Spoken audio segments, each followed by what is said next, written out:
And a renowned professor of international law, Oyebode, has been speaking on claims by some northern elders that the oil resources of the Niger Delta should be controlled by them because of their vast land.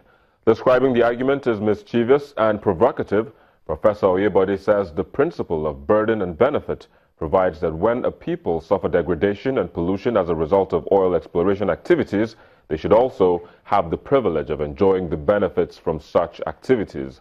As a way of resolving this dispute, Professor Oyebode calls for the adoption of the 2014 National Conference Resolution on Derivation Formula. Professor Oyebode is an expert on the law of the sea. God did not make a mistake by putting those resources in the territory they inhabit. And since they suffered the brunt of oil exploration in terms of pollution, degradation of the environment, genetic mutation. I mean, when you flare gas day in, day out, there are consequences. It is those who reside in the area of the flaring where transactions go on, oil exploration go on, that pay the price for the discovery of oil and gas within their domain.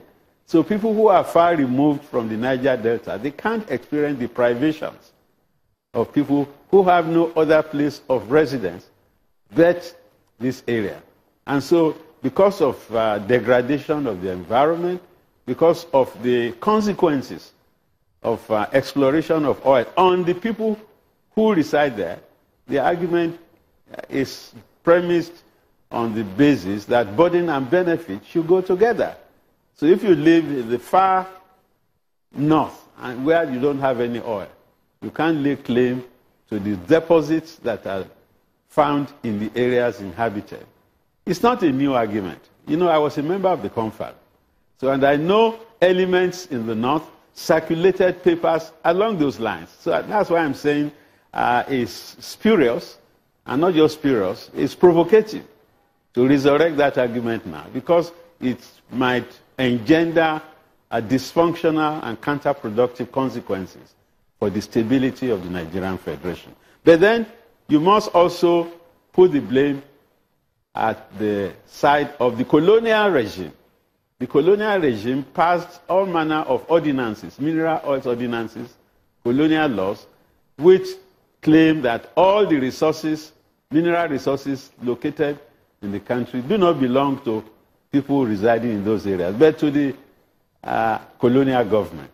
And since the federal government of Nigeria is the successor in title to whatever belonged to the colonial government, a case can be made.